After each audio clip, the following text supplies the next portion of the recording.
Look, I need you to understand something before we go any further. I'm not crazy, I'm not lying, and I'm not looking for attention.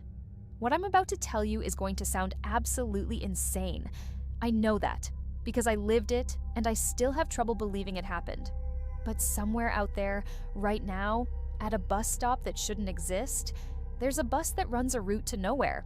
And if you're unlucky enough, or curious enough, or broken enough to get on it, you'll end up in Satiyalem, a town built from all the missing children who never came home, all the cold cases that never got solved, all the mysterious disappearances that left nothing but questions and grief.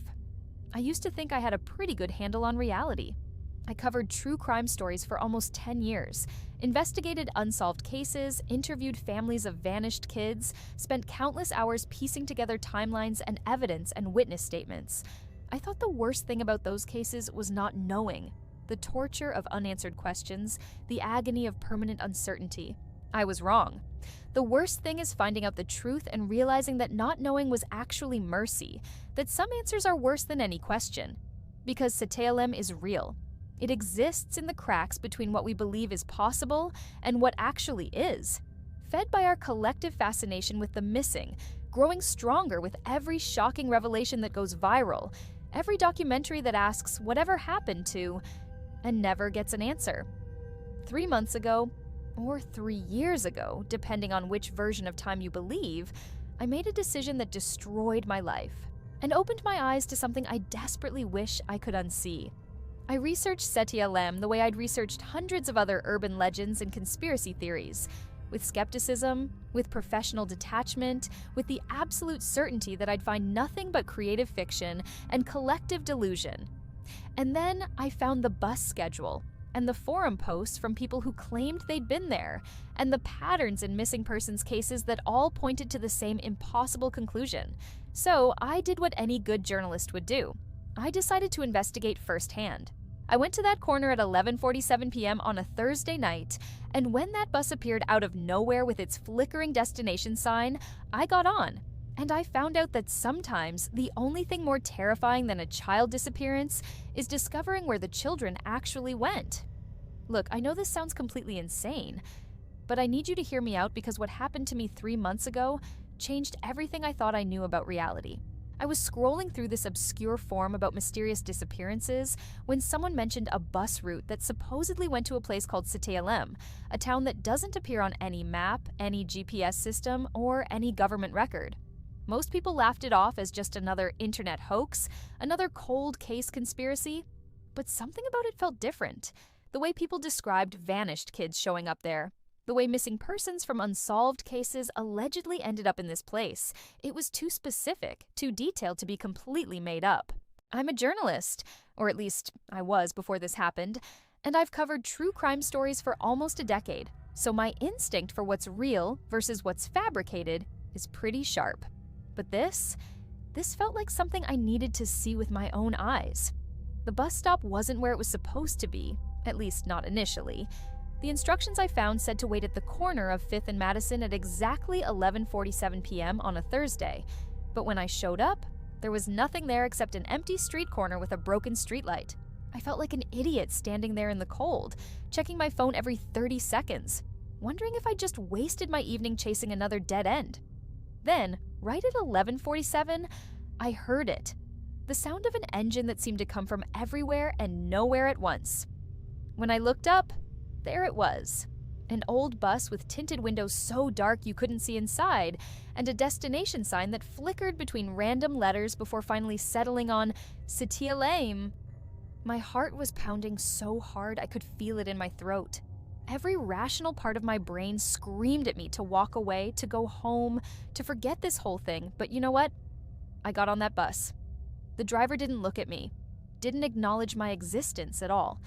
He was wearing this old-fashioned uniform, the kind bus drivers stopped wearing in like the 1970s, and his hands on the wheel were so pale, they almost looked translucent under the dim interior lights.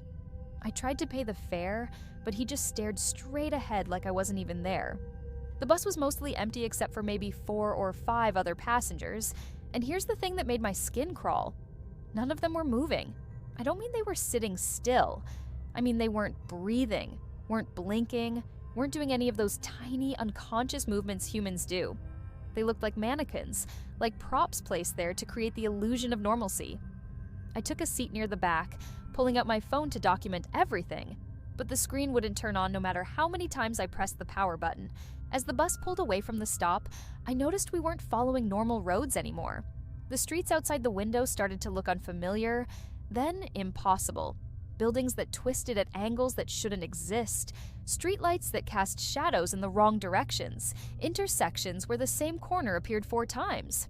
I tried to look at my watch to see how long we'd been driving, but the hands were spinning backwards, then forwards, then stopping completely at random times. The other passengers still hadn't moved, and when I gathered enough courage to lean forward and look at the woman sitting 2 rows ahead of me, I saw that her eyes were open but completely white. No pupils, no iris, just blank white orbs staring at nothing. That's when I realized I might have made the biggest mistake of my life, but by then, it was way too late to get off. The strangest part wasn't the impossible geometry outside or the frozen passengers. It was the feeling that we were traveling through something other than space. It's hard to explain, but it felt like we were moving through layers of reality itself, peeling back what we think of as the real world to access something underneath, something that had always been there but hidden from normal perception. I could feel it in my bones, this sensation of crossing thresholds that humans aren't supposed to cross.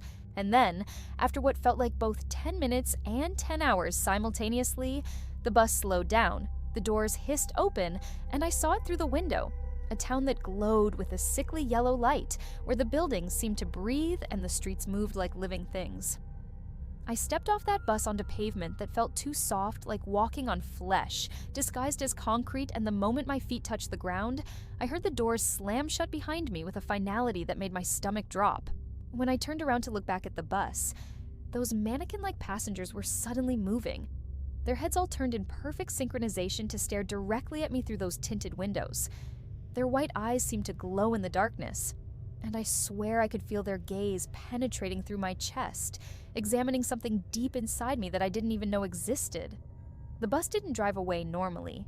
It just faded, like someone turning down the opacity on a Photoshop layer until there was nothing left but the empty street and me standing there alone. That's when I realized I was truly committed to this journey. There was no calling an Uber, no turning back, no escape route that made any logical sense.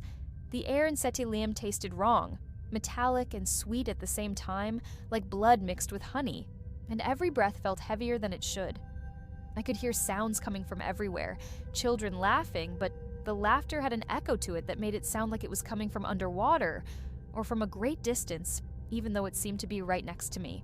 These weren't the joyful sounds you'd hear at a normal playground. They had this hollow quality, like recordings of laughter played through damaged speakers.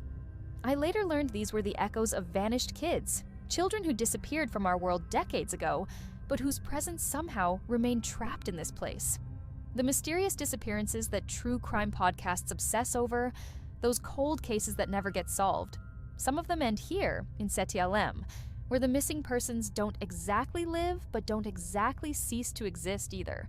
I started walking down what looked like a main street, trying to make sense of my surroundings, and that's when I noticed the other people, or what I thought were people at first.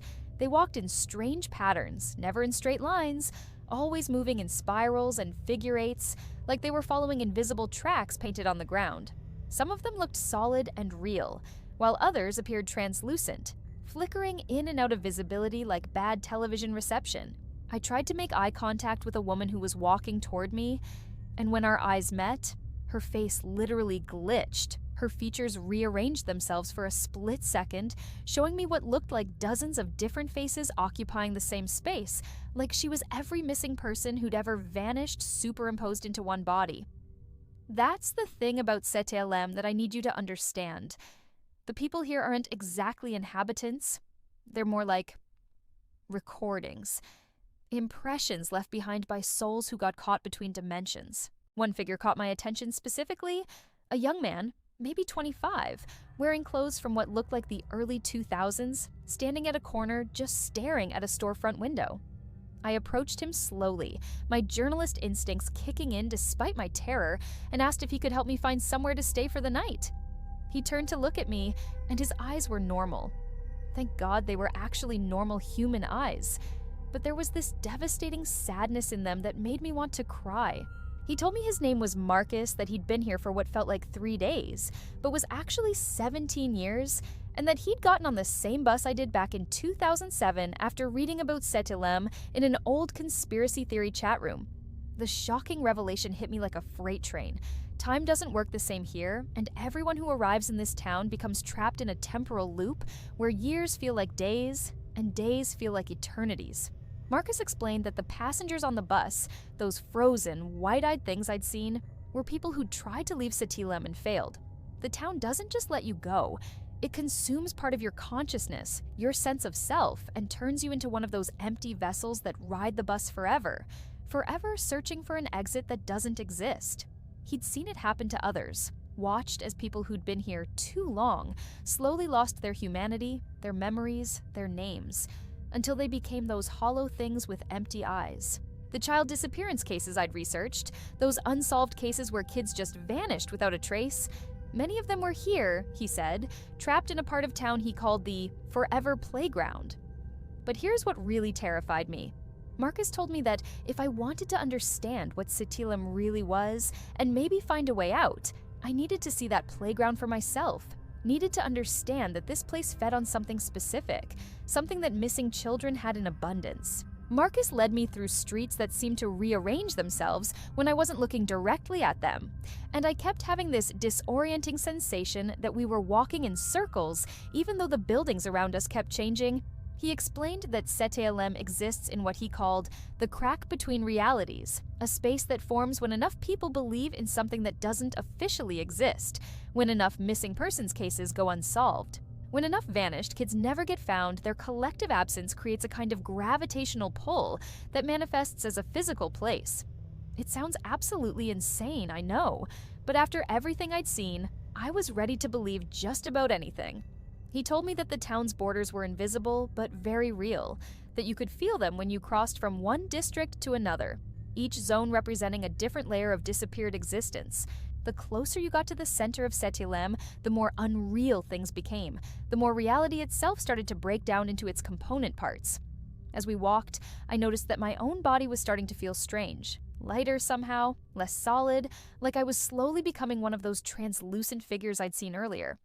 Marcus saw me examining my hands, which were beginning to look slightly see-through in the sickly yellow streetlight, and he nodded grimly. "That's the assimilation process," he told me. "Setilem is trying to claim you, to make you part of its permanent population. The longer you stay here, the harder it becomes to remember who you were before, what your life was like in the real world." He showed me his own arms, which flickered between solid and transparent, and explained that he was probably only days away from becoming completely absorbed by the town. The true crime stories I'd covered about people who vanished and were later discovered years later, changed and unable to explain where they'd been. Now I understood. They'd been here in Setilem and had somehow managed to escape before full assimilation, but they couldn't remember or couldn't explain what they'd experienced because the human brain isn't equipped to process this kind of reality. We reached what Marcus called a border point. It looked like an ordinary intersection, but when I stepped into it, I felt this intense pressure on my entire body, like walking through an invisible membrane that resisted my passage. On the other side, everything looked subtly different. The buildings were older, more decayed, and the sky, which I'd barely noticed before, shifted from that sickly yellow to a deep purple that hurt to look at directly. This was the second ring of Setilem, Marcus explained, where people who'd been here longer resided, where the mysterious disappearances became permanent transformations. I could see figures in the windows of the buildings now, faces pressed against glass, watching us with expressions that mixed curiosity with desperate hunger. Some of them looked like children, but their eyes were ancient, containing decades or centuries of trapped time. These were the vanished kids who'd never been found, the cold cases that haunted detectives' dreams, now existing in a state that was neither life nor death. The air in this district felt thicker, harder to breathe, and I could hear voices whispering in languages that might have been English, but were distorted beyond normal comprehension. Marcus grabbed my arm and pulled me forward, away from the buildings. "Don't listen to them," he warned. They're trying to make you remember things that never happened, trying to implant false memories that will make you believe you've always been here. That's how the town keeps people. It rewrites your past so you can't imagine a future anywhere else. I thought about all those unsolved cases I'd researched, all those families still waiting for missing persons to come home, and I realized that some of those people might be in these buildings right now, completely convinced that their real life was just a dream and that Setilim had always been their home. The thought made me physically ill, but I couldn't stop walking forward, couldn't turn back even if I wanted to. We crossed 2 more borders, each one more difficult than the last, each one making me feel less like myself and more like an echo of who I'd been. By the time we reached the 3rd ring, I'd forgotten my mother's face. Not completely, but enough that when I tried to picture her, all I could see was a blurry approximation, like trying to remember a dream after waking up. Marcus told me this was normal, that Satialim consumed memories as fuel, that it needed the life experiences of missing children and disappeared adults to maintain its existence. Every unsolved case, every child disappearance that never got closure, added power to this place, made it more real, more permanent. And now I was contributing to that power, my own existence slowly being converted into the raw material that kept this impossible town functioning. The architecture in the inner rings of Sitialem defied every law of physics I'd ever learned, and I'm not talking about subtle impossibilities. I mean buildings that existed in 4 dimensions simultaneously, staircases that led to their own beginning windows that showed you rooms that couldn't possibly fit inside the structures that contained them. Marcus explained that as we got closer to the center, reality became more negotiable, that the rules governing normal existence broke down because this place was built on absence rather than presence. It was constructed from all the spaces where missing persons should have been but weren't, all the gaps in family photos, all the empty chairs at dinner tables, all the bedrooms that stayed unchanged for decades after, child disappearance. Those absences had somehow accumulated enough mass, enough gravity, to pull a piece of the universe inside out and create Satialem. I saw a house that was simultaneously on fire and covered in ice, both states existing at once without contradiction. There was a library where the books were writing themselves, the text appearing on pages in real time. But when I looked closer, I realized the books were recording the lives of missing children, documenting every moment from their vanished kids' perspectives right up until they disappeared. These were the true crime stories that no one in the real world would ever read. The shocking revelations about what actually happened in those final moments before someone ceased to exist in our reality and began existing here. One book fell open in front of me, and I saw my own story being written, saw words appearing that described exactly what I was doing, in that exact moment creating this weird recursive loop where the documentation of my experience was part of the experience itself. The streets here didn't stay in one place. They moved like slow rivers, carrying us forward whether we walked or not, and the sky above had been replaced by something that looked like static, like the universe's television signal had lost reception in this particular area. I could see shapes moving through that static, massive things that Marcus wouldn't explain no matter how many times I asked. Some truths will accelerate your assimilation, he told me. Some things about Setialem are so fundamentally incompatible with human consciousness that knowing them will unmake you faster than just experiencing them. That was both terrifying and oddly comforting. At least there were still some mysteries, some aspects of this nightmare that I wouldn't have to fully comprehend. We passed what looked like a normal playground, but Marcus steered me away from it quickly, his grip on my arm tight enough to bruise. "Not that one," he said. "That's a trap, a false destination for people who come here looking for the missing persons cases. The real forever playground is deeper in the 4th ring, where the cold cases go to die permanently." I wanted to ask what he meant by die permanently. Weren't they already dead, or at least as good as dead? But the look on his face told me that I'd understand soon enough, that whatever awaited us in that playground was something beyond my current capacity to imagine. The mysterious disappearances I'd spent my career investigating suddenly felt like they'd been preparing me for this, like every unsolved case had been a breadcrumb leading me to this moment. As we moved deeper into the 3rd ring, I started seeing people I recognized, not personally, but from the cases I'd covered. There was Jennifer Davis, who'd vanished from a shopping mall in 2003, Tommy Richardson, who disappeared while walking home from school in 1998, The Holloway twins, who'd been part of one of those shocking revelations where an entire family just ceased to exist overnight in 2010. They were all here, existing in various states of transparency, some nearly solid, others barely visible.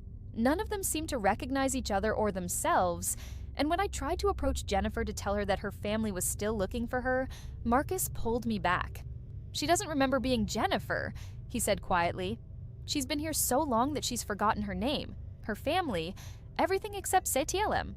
To her, the real world is just a vague nightmare she sometimes has, and this place is all that's ever existed." Topico 5. The Missing Children's Playground. The border to the fourth ring felt like dying without actually dying.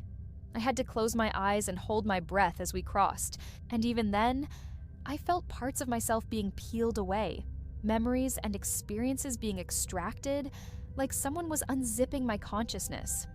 When I opened my eyes on the other side, I couldn't remember my address, couldn't recall what car I drove, couldn't picture my apartment. These seemed like small losses compared to what Marcus had described, but they terrified me because I knew they were just the beginning. In this ring, the buildings were made of what looked like solidified screams. I do know how else to describe it.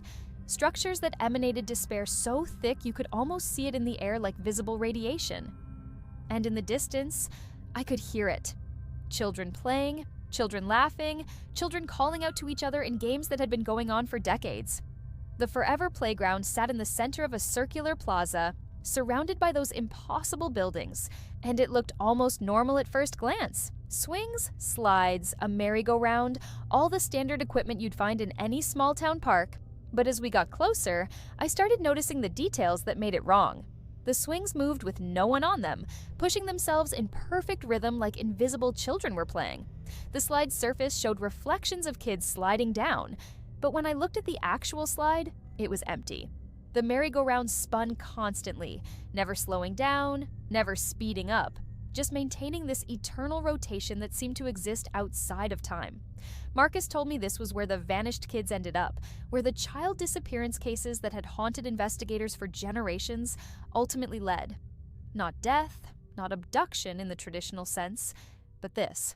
An eternal playground where children played forever, never growing up, never going home, never even realizing they should want to. I could see them now, the missing children, becoming visible as my eyes adjusted to the strange light of this place. There were hundreds of them, maybe thousands, all playing together in a space that seemed to expand infinitely the more I looked at it. I recognized faces from missing person posters I'd seen plastered around different cities, those heartbreaking images of smiling kids who'd vanished without a trace. There was little Amy Henderson, gone since 1985, still wearing the same dress she'd disappeared in, still looking exactly 8 years old. Michael Tortino, who'd been part of one of those massive true crime stories in 1992 that dominated news coverage for months. He was here too, frozen at age 7, playing tag with kids from different decades, different centuries even. The unsolved cases I'd spent years researching weren't unsolved at all. They'd just been solved in a way that normal human investigation could never uncover. But here's what broke me. What made me understand the true horror of Cetalium. These children weren't unhappy. They weren't scared or crying or calling for their parents. They were genuinely, authentically playing, experiencing a kind of joy that looked pure and real and completely terrifying in its permanence. They'd been assimilated so completely that they couldn't conceive of any existence outside of this playground, couldn't imagine wanting to leave or return to families they no longer remembered having. I watched a girl who'd been here since the 1950s. I knew this because her clothes were from that era, play hopscotch, with a boy who disappeared in 2019, and they played together as if the 70-year gap between their disappearances meant nothing, as if time and history and the normal progression of human life were just concepts that had no power here. Marcus stood beside me, his translucent form flickering in the eternal twilight of the playground, and explained what I was seeing. "Cetalium feeds on innocence," he said. "That's its fuel, its power source. Every missing child who ends up here contributes their capacity for joy, for play, for believing in impossible things, and that energy maintains the town's existence. The mysterious disappearances aren't random. The town chooses people who have that quality, that ability to accept the impossible, whether they're children who still believe in magic or adults who've retained enough imagination to board a bus to nowhere. I thought about my decision to get on that bus, about how my colleagues had always called me too credulous for a journalist, too willing to believe in the weird and unexplained. I'd thought it was a professional weakness, but now I understood it had been a beacon, a signal that made me visible to Cité, that marked me as someone who could be absorbed into this place and converted into fuel for its continued existence. Marcus told me we couldn't stay near the playground for too long, or we'd start to forget that we'd ever been anything other than children ourselves. The innocence was contagious, infectious, and within hours we'd be playing alongside those vanished kids convinced we'd always been there. We walked away, though every step felt like fighting against a magnetic pole that wanted to drag me back to those swings, that merry-go-round, that eternal recess. He led me to what he called the only safe place in the fourth ring, the Hotel Nowhere, a structure that seemed to phase in and out of visibility, like it couldn't quite decide whether it wanted to fully exist. The building was an old Art Deco style, something that would have looked at home in 1930s New York, but the windows showed different time periods in each pane. One showed the 1950s another, the 1880s another, a future that looked like it came from a science fiction movie I'd never seen. Inside, the hotel was surprisingly normal compared to everything else I'd encountered. There was an actual lobby with actual furniture, a front desk with a clerk who looked almost human, though his eyes occasionally flickered to white when he blinked too long, and the sound of elevator music drifting from speakers I couldn't see. Marcus explained that the Hotel Nowhere existed in what he called a temporal bubble, a space where Cétélém's normal rules were suspended just enough to allow for something resembling rest and recovery. People who'd been here for years came to the hotel when they needed to remember themselves, to hold on to their identities for just a little while longer before the inevitable assimilation. The cold cases I'd covered often mentioned how missing persons, when discovered years later, talked about the gray place or the hotel at the end of time. This was what they meant, this refuge that existed in the heart of impossible town. The clerk gave me a key to room 237. Marcus later told me all the rooms were numbered 237, that the hotel had no actual layout or organization, that you simply went where you needed to go and called it whatever room number you wanted. When I opened the door, I found myself in a space that looked like my childhood bedroom, but not exactly. It was like someone had recreated it based on a description rather than actual memories. All the details slightly off, the colors not quite right. There was a window that showed my hometown, but it was my hometown from 20 years ago, with buildings that had been demolished and people walking streets that no longer existed. Marcus said the hotel showed you what you'd lost, what you'd given up by coming to Cité, as a way of either motivating you to escape or accelerating your acceptance that this was home now. I sat on the bed, which felt both real and unreal simultaneously, like lying on the concept of a bed rather than an actual physical object, and tried to process everything I'd seen. The true crime stories I'd dedicated my life to understanding now felt like they'd been preparing me for this revelation, that behind every mysterious disappearance and unsolved case was this place, this impossible town that collected the missing like some kind of cosmic lost and found. But the shocking revelation that hit me hardest was this: I wanted to stay. Part of me, a part that was growing larger with every hour I spent here, genuinely wanted to surrender to Cité, to become one of those translucent figures wandering the streets to forget about deadlines and bills and the constant anxiety of normal existence. That's the real trap, I realized. It's not that you can't leave, it's that eventually you stop wanting to. Marcus knocked on my door after what felt like either 10 minutes or 10 hours. Time in the hotel was as unreliable as everything else in this place, and told me we needed to move again. The hotel doesn't let you stay long, he explained. It's meant as a way station, not a destination. If you stay too long, you become part of the staff, another one of those almost human clerks or maintenance workers, forever maintaining a space for other people's temporary sanity. We left through a different door than we'd entered, because apparently that was how the Hotel Nowhere worked. Every exit led somewhere new, some different part of Cité that you needed to experience. This time we emerged into what Marcus called the fifth ring, where the people who'd been here longest resided. Where the distinction between human and place had dissolved completely, where the vanished kids who'd arrived decades ago had become indistinguishable from the buildings themselves. The fifth ring looked like a painting that was still wet. Like reality hadn't quite dried here, and everything was subject to smearing and blending if you touched it wrong.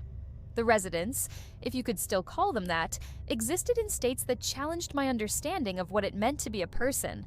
I watched someone walk by whose body was partially merged with a lamppost, their arm becoming metal, and glass, while their torso remained flesh, and they seemed completely unbothered by this hybrid state. Another figure I saw was literally multiple people at once. I could see 3 or 4 different faces occupying the same skull, flickering between identities, like a TV changing channels, each one belonging to a different missing person who'd arrived here at different times, but had somehow merged into a single entity. Marcus introduced me to someone he called the Elder, though whether that was a name or a description, I couldn't tell. The Elder had been in CTLM since the 1800s. They were one of the first people to find their way here, back when the town was smaller, less developed before the age of mass media, and widespread child disappearance cases had fed it into the sprawling metropolis of the missing it had become. They looked human from certain angles, but when they moved, I could see that their body was more like a collection of moments than a solid form. I'd see them standing, then sitting, then walking, all simultaneously existing in multiple states at once. They spoke in a voice that sounded like hundreds of voices layered on top of each other, creating harmonies that shouldn't have been possible from a single throat. The Elder explained something that Marcus either didn't know or hadn't wanted to tell me. CTLM wasn't just collecting missing persons randomly. It was cultivating something, growing something, using human consciousness as raw material. Every vanished kid, every unsolved case, every mysterious disappearance that ended here was like planting a seed. And what was growing from all those seeds was something the Elder called the new real. A replacement reality that would eventually overlay our normal world, transforming everything into a place where CTLM's rules became universal. The true crime stories that fascinated millions of people weren't just entertainment. They were inadvertently feeding power to this place, giving it energy through collective attention and unsolved mystery. Every time someone watched a documentary about missing children, every time a podcast covered a cold case, they were unknowingly strengthening CTLM's connection to our world. The shocking revelation made me feel sick. I'd been part of it. My journalism, my career covering these cases, all those articles I'd written about vanished kids and disappeared adults. I'd been unwittingly working as a recruiter for CTLM, drawing attention to the cases that would make the town stronger, spreading awareness that functioned as a kind of mystical advertising. The Elder seemed amused by my horror, their multiple faces smiling in slightly different ways. You journalists, you investigators, you're so proud of keeping these stories alive, of making sure the missing are never forgotten. But every remembrance is a thread, a connection between our world and yours, and the more threads there are, the easier it becomes for people to cross over, to find their way here whether they want to or not. I asked the Elder the question that had been burning in my mind since I arrived. Could I leave? Could I go back to the real world? To my life? To everything I'd been before that bus ride? The Elder's many faces shifted into expressions of pity, and they reached out to touch my face with a hand that felt like it was made of static electricity and old memories. "You can try," they said in their chorus of voices, "but you've already been changed by this place. You've seen things that can't be unseen, learned truths that can't be unlearned. Even if your body makes it back to the other side, part of you will always remain here, and part of CTLM will always remain in you. You'll become a living connection between the worlds, a bridge that others can use to find their way here." They showed me something then, a vision or maybe a memory. I saw myself back in my world, but I was translucent, flickering. And everywhere I walked, people started to notice things they hadn't before, started to believe in places they shouldn't, started finding their way to that bus stop at 11:47 p.m. on Thursdays. Marcus took me away from the Elder before I could process everything they'd told me, dragging me through streets that had become so abstract I couldn't tell if we were walking or falling or phasing through dimensions. He explained that the Elder liked to overwhelm newcomers with too much truth at once, hoping to accelerate their assimilation, to make them give up faster and accept becoming permanent residents of CTLM. But he had something else to show me, something he said would help me understand the real nature of this place, the Archive of the Vanished, a building that existed in the 6th and final ring, where every missing person, every vanished kid, every unsolved case was documented not by what happened to them, but by what didn't happen, by all the futures they never got to experience. The archive was a library, but instead of books, it contained something more like interactive holograms or living photographs, three-dimensional recordings that showed you the lives that missing children would have lived if they'd never disappeared. I saw Amy Henderson, who I'd seen playing in the Forever Playground, but this version showed me her graduating high school in 1995, going to college, getting married, having kids of her own. It was achingly beautiful and completely devastating because I knew none of it was real, that these were just ghost futures, possibilities that had been erased when Satialim claimed her. Thousands of these impossible lives filled the archive, creating a museum of what could have been, a monument to all the potential that had been converted into fuel for this impossible town. Marcus showed me his own entry. He saw himself finishing law school, becoming a civil rights attorney, fighting cold cases and mysterious disappearances from the other side, actually making a difference in solving the very types of cases that had led him here. Tears rolled down his translucent cheeks as he watched this phantom life play out, and I understood then why he'd been helping me, why he'd been showing me all of this. He was hoping that I could do what he couldn't, that I could escape, get back to the real world, and tell people the truth about where the missing persons really go. But as I watched him watch his unlived life, I also saw him become more transparent, saw his form flicker and fade as the weight of regret accelerated his final assimilation into Satialem. I found my own entry in the archive. Though I'd only been in Satialem for a few days, or what felt like days, I had no way to know how much time had actually passed. The recording showed me continuing my journalism career, eventually writing the definitive book on child disappearances, actually solving several cold cases through persistent investigation. But more than that, it showed me finding love, building a family, growing old surrounded by people who cared about me. Watching it felt like someone was reaching into my chest and squeezing my heart, and I finally understood what the elder had meant about the cost of leaving. Even if I escaped, even if I made it back to the real world, I would never be able to live that life I was watching. I'd been contaminated by Satialem, marked by it, and my future had been irrevocably altered by the simple act of boarding that bus. The archive's curator, a woman who existed as more concept than person, her body a shifting mass of text and images from thousands of missing person reports, told me something that changed everything. She said that Satialem was never supposed to be permanent, that it had started as a kind of cosmic mistake, a glitch in reality caused by too many unsolved cases, creating too much collective grief and wondering. But over time, as more people vanished and more cases went cold, the glitch had solidified, become intentional, developed something like consciousness. Now it actively hunted for new residents, sending out those buses to collect people who were susceptible, who had the right combination of belief and imagination. And the most terrifying part? It was growing. Every year, more people disappeared, more true crime stories captured public attention, more energy flowed into Satialem, making it larger, stronger, more real. Eventually, the curator said, it might grow large enough to replace our reality entirely, to become the default state of existence, turning our whole world into one vast archive of what never was. After leaving the archive, Marcus and I sat in what he called the neutral space, an area between the rings where Satialem's influence was weakest, where you could think clearly for a few minutes without the town's consciousness pressing against your mind. He was barely visible now, his form so translucent I could see completely through him to the impossible architecture beyond. He told me he'd been wrong to think he could help me escape, that by bringing me deeper into Satialem instead of trying to leave immediately, he'd actually accelerated both our assimilations. But there was one chance, he said, one way that people sometimes managed to get out, though the success rate was almost zero and the cost was something most people couldn't pay. The method involved going to the very center of Satialem, to what Marcus called the heart, the point where all the rings converged, where the town's consciousness was most concentrated. There, if you could withstand the pressure of encountering the raw essence of all those missing persons, all those vanished kids, all those unsolved cases compressed into a single location, you could theoretically find the origin point, the first disappearance that had started everything. And if you could somehow resolve that case, somehow give closure to that initial mystery, it might create a crack in Satialim's structure, a temporary weakness that would allow you to escape. But Marcus warned me that most people who tried this approach didn't escape. They simply ceased to exist entirely, erased from both Setialem and the real world simultaneously, becoming gaps in reality itself rather than residents of either place. I knew I had to try.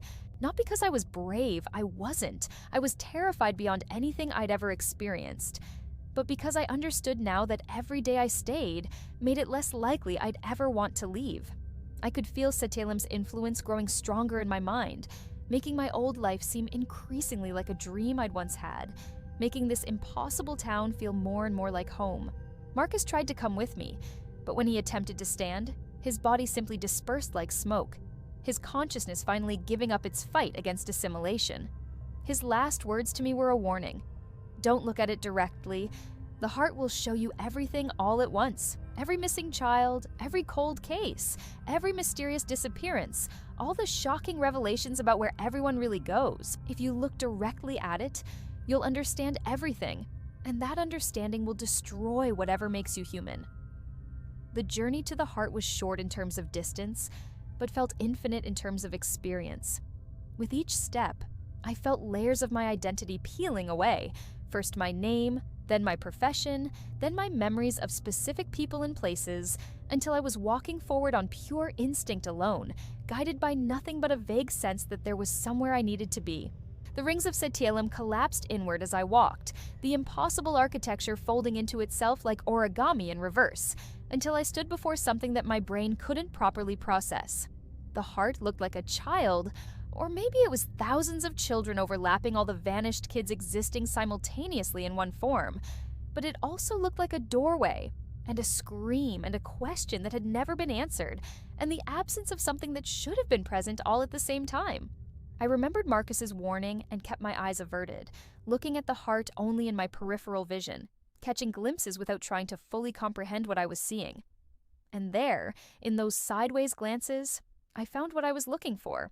The first child, the original disappearance that had begun everything. Their name was Samuel, and they'd vanished in 1823 while playing near a river, and no one had ever found out what happened to them. That unsolved mystery, that permanent not knowing, had created the tiniest crack in reality. And over the next 200 years, that crack had widened and deepened with every new unsolved case until it became Setialem. If I could somehow solve that case, somehow provide an answer to what had happened to Samuel, the logic that held this place together might unravel just enough for me to slip through. Finding the answer to Samuel's disappearance required me to do something that felt impossible. I had to become the answer, to merge my consciousness with that 200-year-old mystery and fill the gap with my own existence. It's hard to explain this in words that make logical sense, but essentially I had to sacrifice my own story to complete someone else's, to volunteer myself as the solution to an unsolved case, so that the case would no longer be unsolved and the power sustaining Setialem would drain away just enough for an exit to appear. The moment I made that decision, I felt something fundamental shift in the fabric of the town. The heart opened, showing me a path that led backward through time and space, through all the layers of missing persons and vanished kids, back towards something that resembled the real world. But here's the thing nobody tells you about escaping places like Setialem. Leaving doesn't mean you get to go back to who you were before.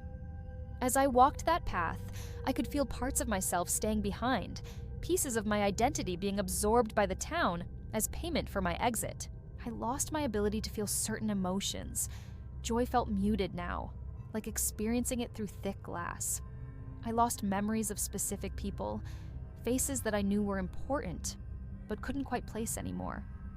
And I lost something even more fundamental, my certainty about what's real and what isn't. Every surface I see now looks slightly translucent, like I'm always seeing the Setialem version, and the real-world version superimposed on each other, unable to fully commit to believing in either one. The path led me back to that bus, but this time it was empty. No driver, no frozen passengers, just rows of seats covered in dust that might have been the residue of dissolved human consciousness. I sat down in the back, in the same seat I'd taken on the way there, and closed my eyes as the bus began to move. The journey back felt different, heavier, like I was traveling against a current that wanted to pull me back to Cité-Lem. I could hear voices calling to me. Marcus's voice, the elders' chorus, the laughter of children from the forever playground, all of them trying to convince me to turn around, to come back, to accept that I belonged there now. Part of me, the part that had been assimilated before I escaped, wanted desperately to listen to those voices. When the bus finally stopped and the doors opened, I found myself back at that corner of 5th and Madison, but everything looked wrong in subtle ways I couldn't quite articulate. The streetlight that had been broken before now worked, but its light was the same sickly yellow I'd seen in Cité-Lem. The buildings around me were the right buildings, but their angles seemed slightly off, like someone had rebuilt them from memory rather than blueprints.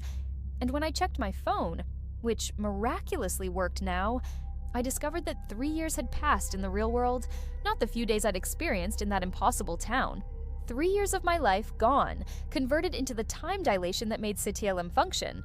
I went home to find my apartment had been cleared out, my belongings sold or thrown away, my job long gone, my few friends having given up on finding me after the first year.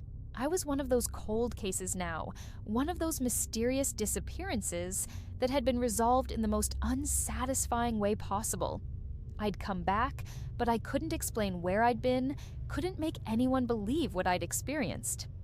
When I tried to tell people about Cité-Lem, about the missing children, and the impossible architecture and the town that fed on unsolved mysteries, they looked at me with pity and concern, suggesting therapists and medications and residential treatment facilities. I became one of those people I'd written about in my articles, someone who'd been discovered years later, changed and broken, unable or unwilling to explain the gap in their timeline. But the worst part, the part that keeps me awake at night, is that I know I didn't really escape. I can feel Cité-Lem inside me, a presence that grows stronger every day. And I understand now what the elder meant about becoming a bridge between worlds. People around me have started disappearing, not dramatically, not in ways that make the news, but in small, inexplicable ways. A coworker doesn't show up one Monday, and no one can quite remember what they look like. A neighbor's apartment is suddenly empty with no sign of moving. A barista I see every morning at the coffee shop just stops existing, and I'm the only one who notices the absence. These are the true crime stories that never get told. The vanished kids who grow up to become vanished adults. The missing persons cases that are so subtle, they never even become cases at all.